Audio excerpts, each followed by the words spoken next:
The Connector Next Door is your invitation to meet the natural connectors all around us. They represent the everyday event planners who are energizing their communities every single day. Their stories are familiar, fun, and full of charm. Your host, Lisa Garrow, is a lifelong event planner and has been a connection strategy coach for over a decade. She knows events can become energized connecting points where communities can gather and grow. Let's listen in as she strikes up a conversation with today's Connector Next Door. Christian Ortiz is a multifaceted American talent based out of Denver, Colorado. Known for his groundbreaking work as a filmmaker, musician, photographer, artist, entrepreneur, and philanthropist.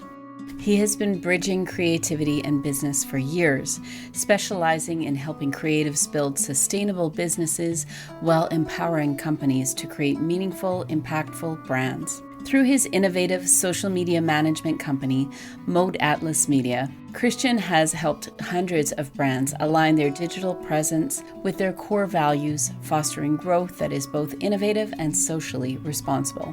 Christian is on a mission to transform the tech industry by embedding diversity, equity, inclusion, and belonging into its very core. He's not just a tech entrepreneur, he's a global advocate for social justice, using the power of AI and creative innovation to drive real change. His passion to see change led him to develop Justice AI, an AI-driven solution that was created to dismantle systemic biases. In our conversation today, Christian shares his belief that we can enjoy a future where technology serves everyone, and that when working together, we can all see that vision become a reality.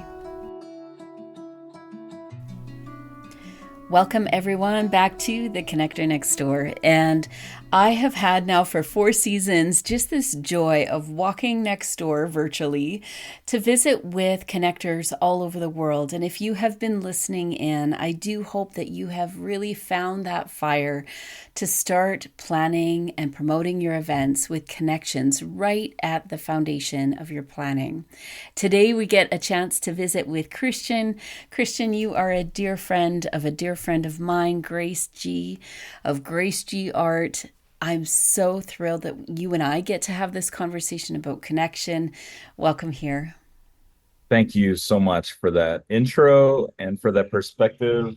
Sorry for the noise. I'm big city life over here. I appreciate that very, very much. And it's a pleasure to be here. So before we get into all of that incredible art you're putting out in the world and Justice AI, the question I ask everybody, and I love hearing so many different answers, but Christian, what does the word connection mean to you? Absolutely. And when I read this question earlier, it really became one of those things that it's something that's transformative. If you asked me that when I was a child, it meant one thing. Something in my earlier youth, it would mean another. And then looking at it now and asking myself today, what does connection mean? It's simply just a window into the lives of others and to be able to see people in ways that you've never been able to see others before, perhaps yourself. It is something that is very pivotal in life and in our personal growth, I believe. What is it about it being a window into someone's life that creates that feeling of connection for you?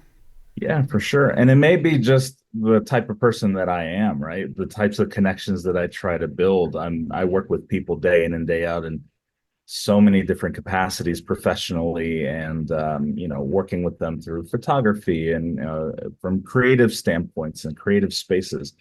And usually when I'm trying to build connections with people, they tend to open themselves up and be very transparent and vulnerable and let me into parts of them that perhaps weren't even part of the conversation. And it's just a beautiful thing to see how maybe it says a lot about me, maybe it says a lot about the approach, but it's beautiful to see what you can see when you're building a connection.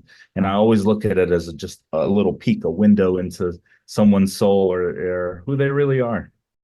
Absolutely. And it's so interesting when you use it in the context of meetings, especially when we do virtual meetings, right? There is a sense of vulnerability that occurs that I don't think most people are even aware of when Mm. get on camera. And when you talk about those instances about what's behind them or the family or the dog that barks, and how they handle those moments is very Hmm. telling, right? And so Hmm. if you come from a perspective that I do, which has always been since I was a kid, I've always been an observer of people. And I've always observed how they carry themselves and what makes them tick or how they handle the smallest problems or the smallest inconveniences to the largest ones that we all seem to, run into Hmm. occasionally. And so it's very, very interesting. And I think it's one of the things that helps me navigate conversations as well when building relationships is having that importance of being able to not only discern, but to really see what's happening with an individual so that I Hmm. could provide a sense of comfort in conversation, I think, which also just it propels the friendship that much more. You're an artist as well, a photographer and an artist, and in many Yeah. different ways. How has that observing allowed you to actually create and manifest your connection or your ability to connect, even through your art? It is so interesting when we take a look at the way that I create. I think it's safe to say I don't ever like to speak in absolutes or for anybody else who's in the realm of creation the way that I am, but the way that I see it, photography was probably the first step that I took forward into entrepreneurship. And I treated it like my art. I treated editing like creating a portrait or, when you're dealing with colors and color schemes and all of the things that I've done and have to do in this realm is all self-taught as well. So there were a lot of challenges that led me into the space. But when I do photography, uh, when we talk about building connections, I think that was the thing that made me very successful in the business was to be able to literally go anywhere, do any type of photography, whether it was in a dressing room with the bride in a wedding who was getting ready for her wedding in her most vulnerable moment. And then her having enough trust for me to be like, that's just Christian. That's the photographer. Like he's cool. Like he's Hmm. let him in, right? Like he's awesome. And it just like it it it put me in places where I realized um it said a lot about me and the way that I carried myself and the way that I was able to capture people and then the way connection works in that space too, where you get to understand um, how to offer a service to an individual that really benefits them to their core. And when I say that, I mean like in photography, I have to understand, well, what is your favorite angle? What is not your favorite angle? I have to understand where their insecurities lie, or what positions do you not like when you're posing, and what colors do you not like? And it becomes this really deep conversation where I ask questions that they're not used to being asked, and then it's an introspective look and it's a retrospective. I mean, it's a whole beautiful process, and so with my art is the same way because I do portraiture and then I really have to be able to tell a story when I'm painting or capturing somebody's face or their expressions. I did one of Grace, and it was so hard to paint her because I painted her in this very powerful stance in a serious face, but I never had a picture with her not smiling. So I was like, I don't Yeah. know what it looks like. She's That's just, right. she's just a ball of light and healing. And so Um, when I did her portrait, she was like, she loved it, and she was of course just it's how I see her, just very powerful. mhm. And so it's just very interesting when it comes to photography and making those connections. You have to be very observant, and you have to really know who you're speaking with, and you have to really pay attention to who they are. Hmm. And you did mention a little bit, and I'll just do a little plug for Grace here. So Grace G Art, if you're on Instagram, follow Grace, good friend from many years, and the portrait was incredible. And when you were mentioning about where you have come from, like your background, growing up, and when you were observant and using that in spaces, did you feel that you had the opportunity to express yourself as yourself back then, or where did that ability to observe come from, and how did that build into how you're a connector today? Yeah, no, that's a really, really great question. I'm actually in the middle of writing a book about my story, and I'm calling it Finding Beauty Through Negative Spaces because Hmm. we were raised in a very tumultuous time, coming from a single mother household, very lost in the patriarchy and social norms within the Latino community, and just the things that, the way we operate in our community is the way we really operated day to day. And I found myself, I think I had a privilege of being the youngest of three, with my brothers, and my brothers being substantially older than me. I think they already had, when I was born, my middle brother was 9, my oldest brother was 15. And Hmm. so they already had a whole childhood ahead of them, a whole lifetime ahead of them more than me. And so I got to see multiple perspectives coming from um, their very projected lived experiences, my mother's lived experiences. And I think I was left in this place where I was just taking it all in. And then I had to make the decision, well, where do I go from here? Even as a Hmm. child, I always was very self-aware. I never asked a lot of questions because I didn't want it to muddle the process of understanding what actually was happening in the present. Hmm. And as a child, I could never put this into words. I'm just looking back and reflecting Yeah. and knowing how I was and how I operated. And I can honestly say I think that was the key for me, was that I never wanted to overcomplicate anything that was happening in life. I just observed, I learned, and I applied certain things that I felt were strong, and then I ignored the things that I knew were kind of problematic. And Hmm. then it wasn't a perfect process, but I think navigating my upbringing, I think that helped so much because and all of it ultimately turned me into who I am today. Hmm. And the negative space is for those of you that are artists out there too, there is something about the beauty in that negative space, Right. um, that we sometimes don't notice at first glance. It's That's something right. that shows up when we take sort of a stock of what's happening, and we take a look at what's going around, or what's the context we're living in, and we become more self-aware over time. I'm so glad Um, you pointed that out because that was the play on words actually, because the whole thing is an outlook from an artistic perspective, mhm, where mhm, where you see the chaos and where you can actually identify the beauty within it, because there's mhm. beauty in all of it. Can't wait for that book to come out. That'll be great. Thank Great you. to understand it. And I think for people to have a window into your life and what you've experienced and how that can help them as they're navigating negative spaces in their lives. Our world here in Candy is for anyone that is planning or promoting their own events.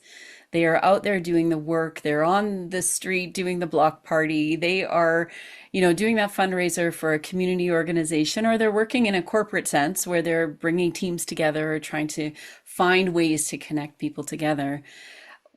We are in a different world now, and the idea of coming out of this pandemic, post pandemic, and understanding ourselves better, understanding our planning better, also includes some hard truths and some things that maybe us as planners have either glossed over in the past, or we just don't understand, and we don't we hear some of the diversity and equity and inclusion, belonging conversations around us, and we don't know how that actually applies to us. What you've created, Justice AI, has been a really amazing jumping off point. How do we make sure that we're seeing it from someone else's perspective? And AI can be a very scary tool for some people, For or sure. a tool that's so complex or so different that we're not sure how to include that in our planning. But I think that there's a beautiful marriage here with those that are planning and promoting events. Yeah, no, absolutely. And I think everything that you just said raises so many valid points and a valid perspective that is just real. And it is something that exists in our society.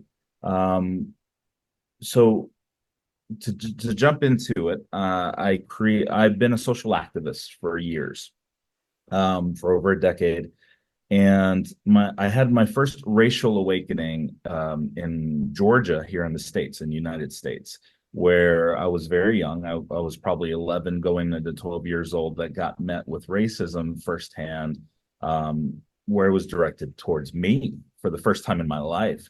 Born and raised in Los Angeles, California, lived in Jersey and New York, raised around people who looked and sounded like me, communities that were very diverse all across the board.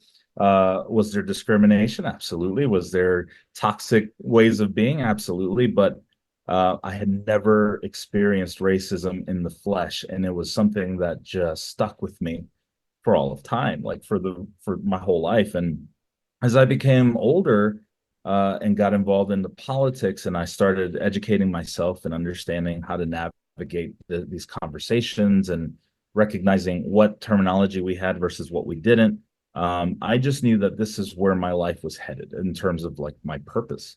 And when I had the opportunity to become an entrepreneur and start my marketing business and build my brand, it wasn't until last year that I was able to merge both my entrepreneurial spirit and my business with my social activism, and that was through AI. And I created Justice AI, where I had to collaborate. First of all, I have no tech background. I didn't know how this was going to happen. Justice Chat That's GPT. the artist in you.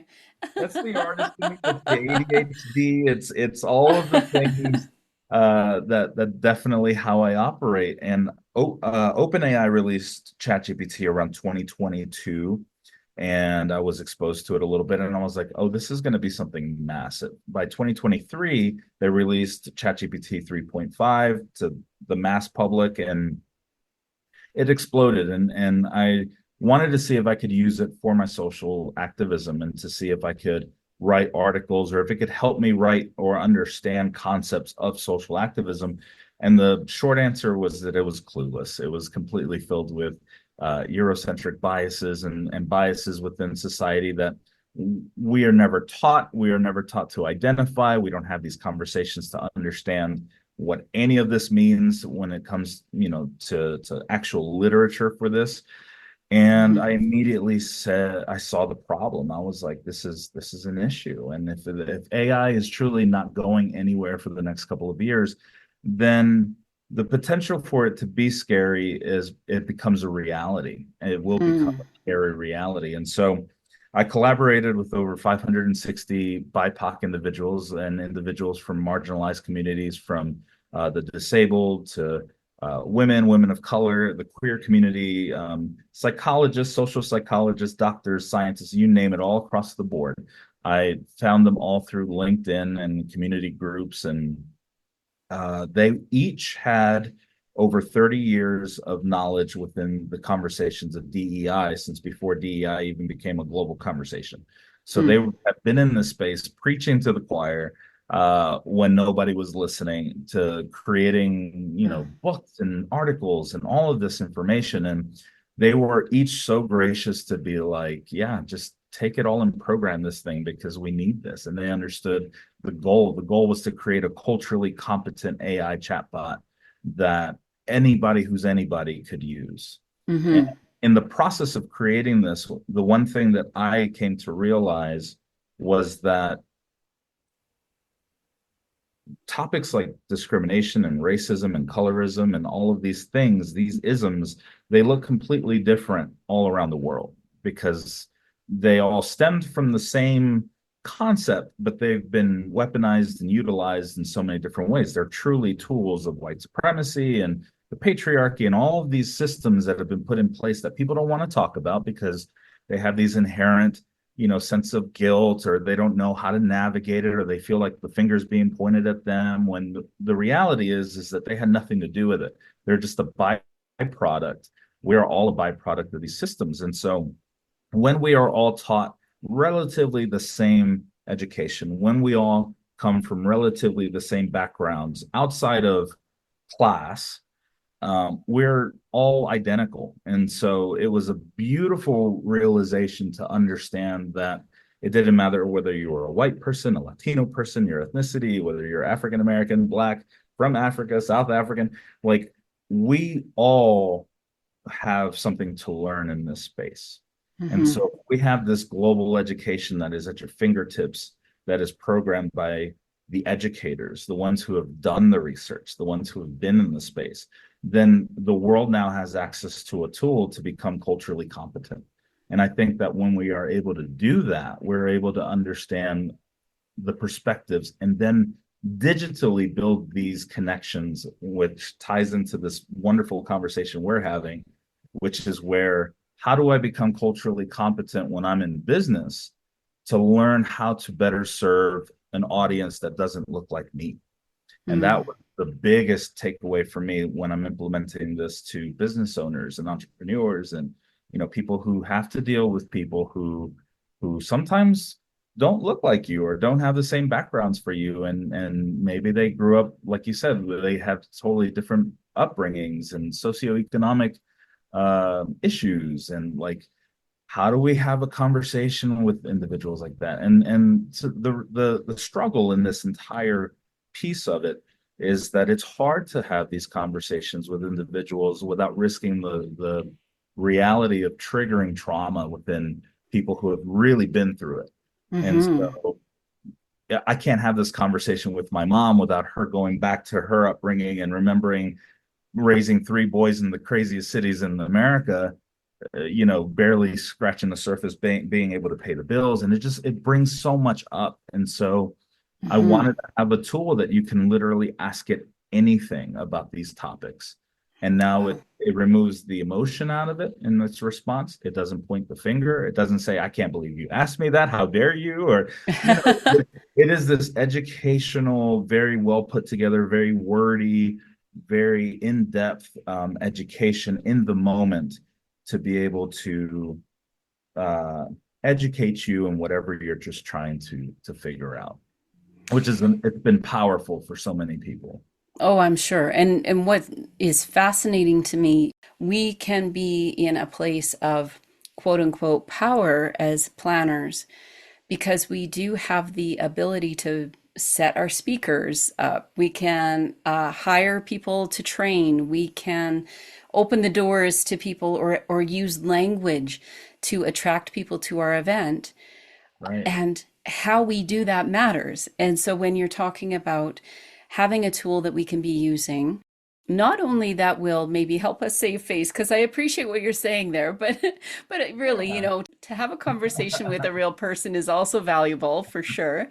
Right. But I also recognize that not every person from, let's say, a particular race wants to be the answer person for all the other 10 people in the office Correct. that are wondering what should we think about indigenous training. Oh, well, let's ask the indigenous person in our Correct. office. And Correct. that's not fair to them either. So how are we utilizing tools that are out there that are available to us that we still need to process, we still need to make them practical, but the heart of it is there, and the research, like you're saying, the research is there, and it has been happening for many, many, many years before we ever had access to it. So the fact that you have attached a technology that has harnessed so much of what people have been saying for years is pretty incredible. Thank you. Thank you. And the heart of the programming is all I ensured that all the information is a derivative of diversity, equity, inclusion, belonging, and accessibility for all cultures, for all backgrounds, with the intent of unification and understanding and love. And it's not able to be Mm. reprogrammed. That's the beauty too. People think Ah, that, well, what if this gets in the wrong hands? It doesn't matter. They won't be able to, they will not be able to use it for bad practices or for, mm, ill intentions. And right. so imagine as a planner, if you wanted to create a culturally competent form or an intake form for your Mm, customers, say, hey, Tell me all about your culture, or what does your family celebrate in terms of heritage, or is this something that it could help you formulate the questions too, to navigate Mm, how you would want to generate this so that it becomes not only culturally competent but sensitive, and gives you a really uh, professional delivery where you're avoiding asking the wrong questions, you're avoiding saying the wrong things.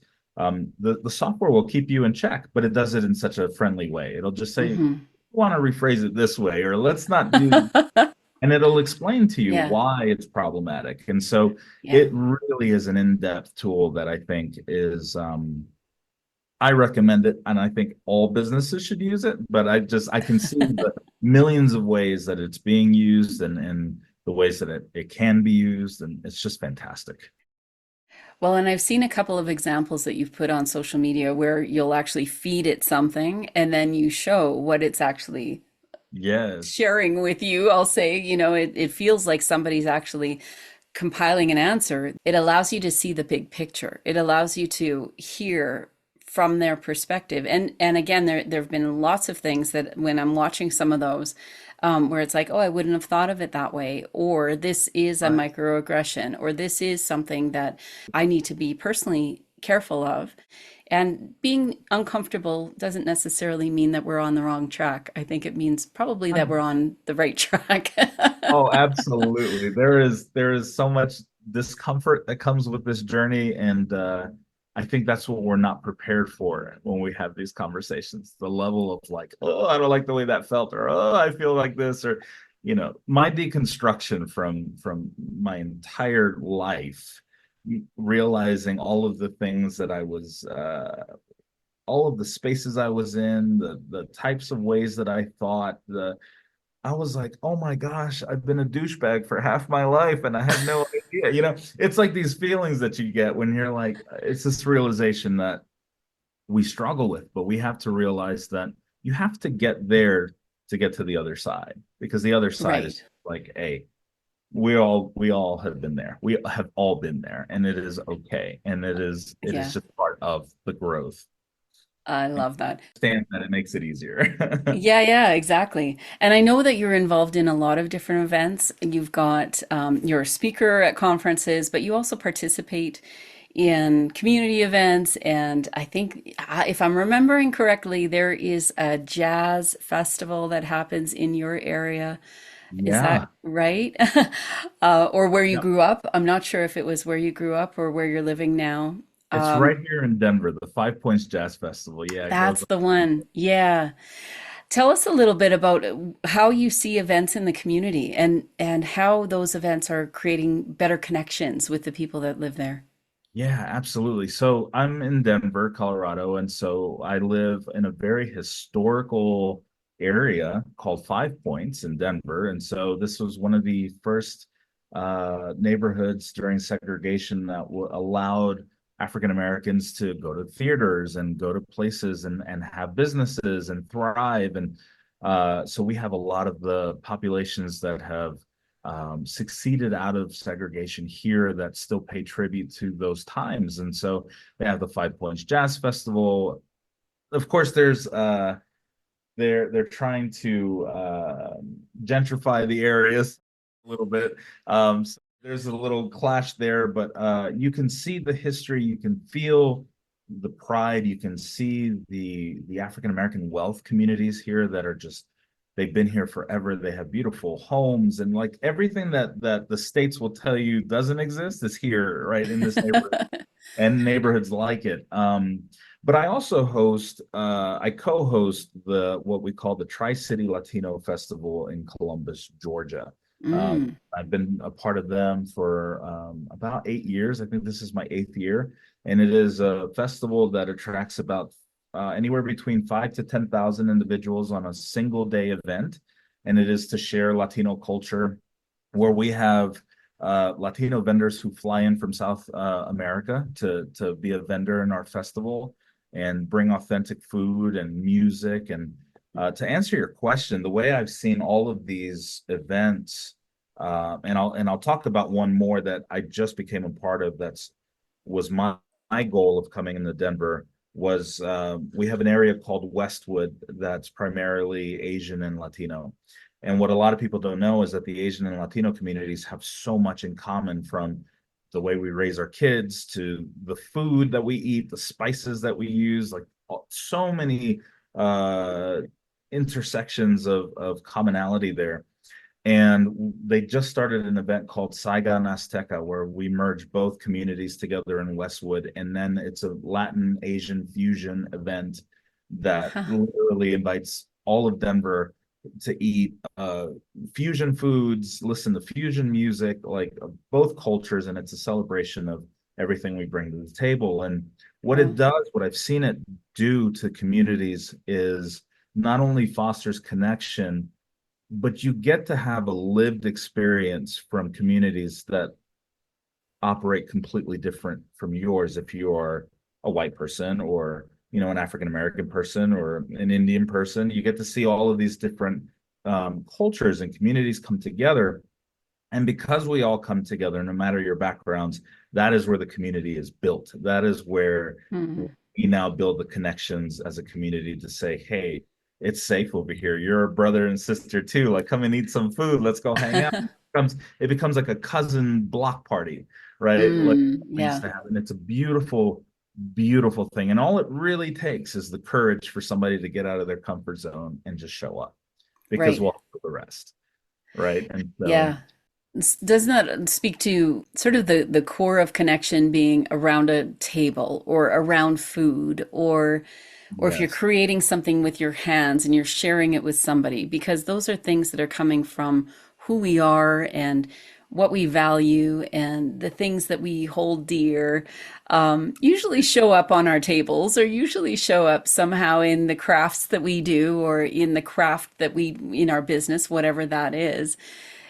And to showcase that and to celebrate that, what a beautiful way for people to not just get to know each other, but then to support that. We're all here sharing. Maybe your style of art isn't my style of art necessarily, but let's celebrate the showing up for yourself and showing up for your community. What a beautiful example of that. Absolutely.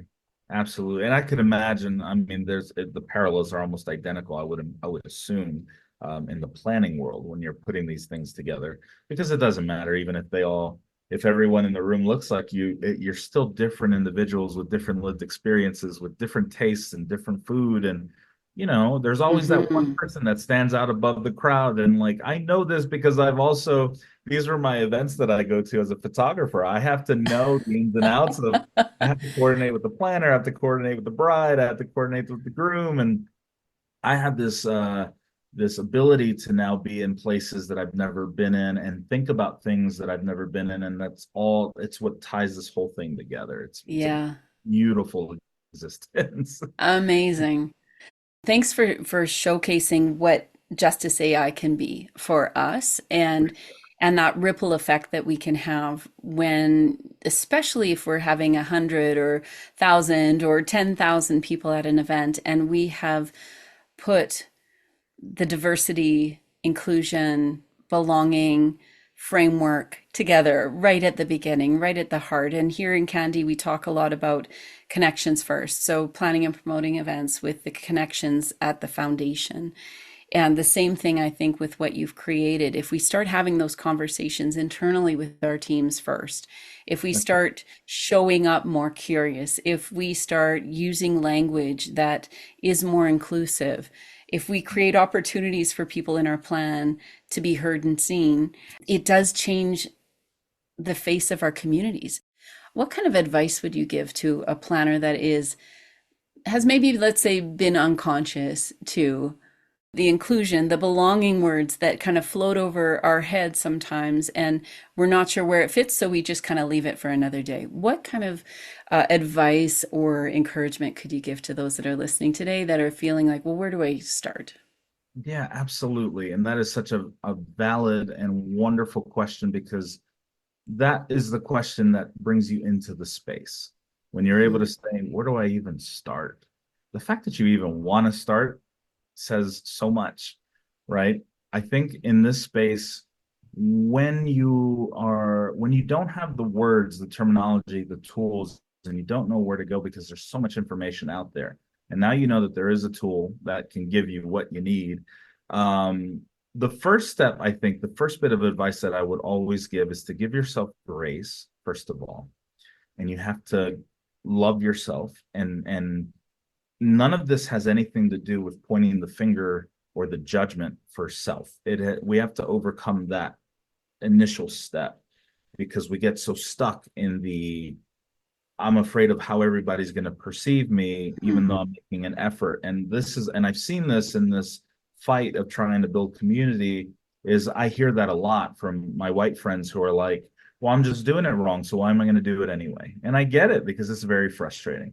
And it's very hard because there are not a lot of welcoming spaces that allow grace for your shortcomings when you are trying to do the best. And so if you can silence the noise and if you can say, you know what, I'm still going to do my best and I'm still going to learn by listening to BIPOC voices. I'm still going to learn from marginalized communities and their experiences. I'm going to get on these apps. There's millions of voices out there talking, and all we have to do is just listen. And it doesn't require comment. It doesn't require action. It doesn't require saving the day. It doesn't require any input of ours. We just listen so that we can say, oh, I hear this perspective, and that means that that's a reality that exists. I hear that perspective, and that's a reality that exists. You know, we look at culture and we look at DEI as a monolithic ideal that we think just fits the mold with a black and white lens. And the reality is that when it comes to intersectionality, there is such a vast array of issues that we deal with as a society that we will never really fully truly grasp 100%. But as long as we understand that there's an intersectionality there where it's not about just, you know, she's a black woman, she might be a black woman who's also part of the LGBT community and she's also disabled. So there's this trifecta just with this one person who's dealing with multitudes of discrimination and multitudes of things. And so it's not always a simple answer. And that's why I think the key to getting started and the key to even just opening the door to DEIBA is to understand that even though we may never have the whole picture, we understand that it is a complex intersection of ideals and backgrounds, and we should take pride in the fact that we want to learn the most that we can about how complex humanity is, because I think in that complexity, when we're able to identify the simple things that are going on that make it so complex, I think it makes us feel better to know that we're at least trying and we're learning, and we turn that into execution that is based off of real world knowledge. And so it is a science, and it is intimidating, and it is a lot of things that people aren't ready for. But, you know, to be fair, our society has never operated in this new light. These are new conversations that this is a prioritization of something that has never been prioritized in the history of mankind, right? The prioritization of dismantling anti-brownness, anti-blackness, anti-LGBTQ, anti-patriot, anti-anything, it's never been a priority. And so, you know, like everything else, when you are met with new complex ideas, we're challenged as people. And so we have to give ourselves grace. We have to be able to live in a space where we understand that we've never been a perfect society, and it is okay that we have operated the way that we have, because now we have an opportunity to evolve as a species and as a society. And ultimately, that's the big picture. How can we evolve collectively as a society for the betterment of mankind? And, you know, that sounds gaudy to some people, and it sounds like Star Trek ideals to others, and it's like nerdy, but why shouldn't we live in that space, right? Like, Yeah.